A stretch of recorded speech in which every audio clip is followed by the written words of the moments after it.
Katika Ijumaa ya leo tunamshukuru Mungu.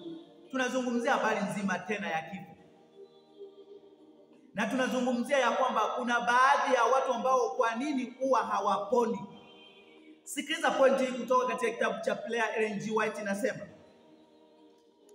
Inasema tumewaangalia kwa wasiwasi wale ambao wamerudishiwa kwetu kama wale waliotoka kifoni. Tumeona baadhi ya hao aswa vijana wakirudishiwa afya zao nao wakamsahau Mungu.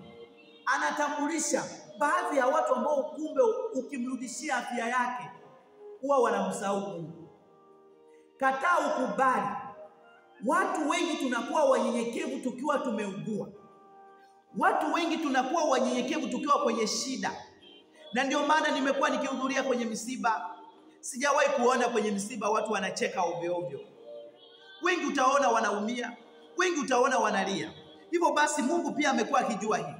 Baadhi ya watu ambao amejaribu kuwarejeshea afya zao wakamwasi Mungu. Hivyo basi anaona afadhali tu huyu mtu ashikamane na hili, na afadhali niruhusu tu alale mauti kwa ajili ya kupumzika na kwa ajili ya kutokuniathiri mimi. Kwa kuna pointi nyingi na kuna sababu nyingi ambazo zimekuwa zikiletwa katika maisha yetu haya. Sababu nyingi ambazo Mungu amekuwa akizileta kwa ajili ya kujenga wewe ustawi, kwa ajili ya uzima wa milele. Nikumbusha hivi, kupona leo hapa duniani sio salama zaidi nikipona leo alafu nikamwasi Mungu. Salama zaidi ni kupona alafu nikawa na Mungu ndani yangu, au nikulala mauti nikiwa kwa Yesu. Ni salama. Mungu akubariki. Leo ni maombi kwa ajili ya nchi yetu.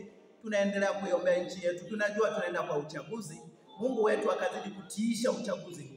Mungu wetu akazidi kuleta amani katika nchi yetu, na kwa wagonjwa katika nchi nzima Tanzania na nchi zingine tunawaombea. Mungu azidi kuwabariki. Niwatakie Ijumaa iliyo njema, niwatakie siku iliyo njema. Mungu awabariki sana.